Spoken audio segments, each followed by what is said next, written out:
Jaipur city में हम पहुंच गए हैं। जहां पे इस वक्त मैं मौजूद हूं वो जगह है विवेक विहार और रानी एनक्लेव हम आए हैं। ये तमाम बिल्डिंग आप यहां पे देख सकते हैं। इन्हीं बिल्डिंग में से एक बिल्डिंग है रानी एनक्लेव, जिसकी सेकंड फ्लोर पे रहती हैं मनभर मैम। अब मनभर मैम हकीम साहब से जुड़ी हुई हैं, वो कितनी अच्छी हो गई हैं, सेहतमंद स्वस्थ हो गई हैं, यही जानने हम उनके घर तक आए हैं। तो तुरंत आपको भी उनके पास लेके चलते हैं। बहुत बहुत शुक्रिया मैम अपने घर तक हमें बुलाने के लिए और आपसे मिलने का भी हमें मौका मिला। तो आपसे मैं ये जानना चाहूँगी, आपको समस्या क्या थी? मुझे पैरों में दर्द था शुरू में, तो थोड़े दिन होता रहा घुटनों के अंदर। फिर मैंने हकीम साहब को देखा टीवी पे, बहुत लोगों से को दवाइयाँ बता रहे थे, तो मैंने भी सुना। फिर उनका देख के मैंने गोंसिया मंगवाया, एक डिब्बा 100 ग्राम का।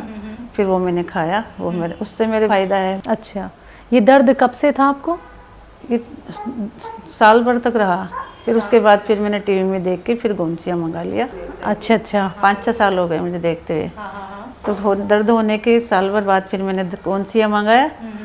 फिर जब से मेरे दोनों टाइम मैंने एक एक चुटकी खाई, थोड़े से दूध में मिला के, फिर ऊपर से अच्छा दूध ले लिया, मेरे सही है। अच्छा, कितने साल पुराना दर्द मैं समझूं आपका, कि कितने साल तक दर्द रहा आपको? साल भर होने ही लगा था।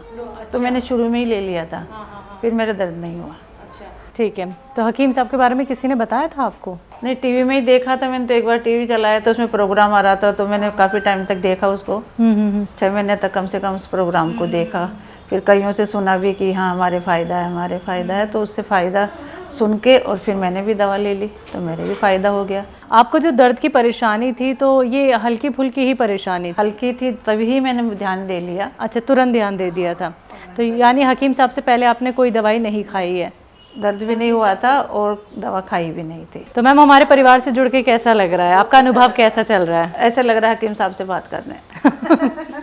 ये तो आपने बहुत बड़ी बात कह दी है मैम के जी जी जी, क्योंकि उन्हीं के ज़रिए हम आप तक पहुंच गए हैं। और बहुत खुशी हो रही है ये जान के कि आपका जो विश्वास है वो अभी तक बरकरार है और आप हकीम साहब की ही दवाइयों का इस्तेमाल करती हैं। आगे भी रहेगा। अच्छा, आगे भी रहेगा, ये आप कहती हैं? जी जी जी। तो मैम हकीम साहब ने देखिए आपकी इतनी परेशानियों को दूर किया, आपके जीवन को बदला है। तो हकीम साहब आपके जीवन में क्या मायने रखते हैं? बहुत मायने रखते हैं। हमें उनके पीछे से हम अच्छे बैठे हैं। उनकी दवाइयों से सबका भला करा, उन्होंने कोई ऐसी बुराई वाली बात नहीं की। तो पूरा भरोसा है और आगे भी भरोसा रहेगा। बिल्कुल मैम। तो कुछ और आप कहना चाहेंगी, क्योंकि ये इंटरव्यू हकीम साहब भी सुनते हैं, बेशक आप उनसे बात नहीं कर पाते हैं लाख कोशिशों के बावजूद, लेकिन आप अपनी बात रख सकती हैं, कुछ कहना चाहती हूँ? बस कहना यही चाहती हूँ, एक बार हमारी बात करा दो। और भी कुछ मुझे कहना होगा तो फिर मैं बात कर लूँगी उनसे। ठीक है, ये कोशिश हम ज़रूर करेंगे कि आपकी हम बात करा दें हकीम साहब से।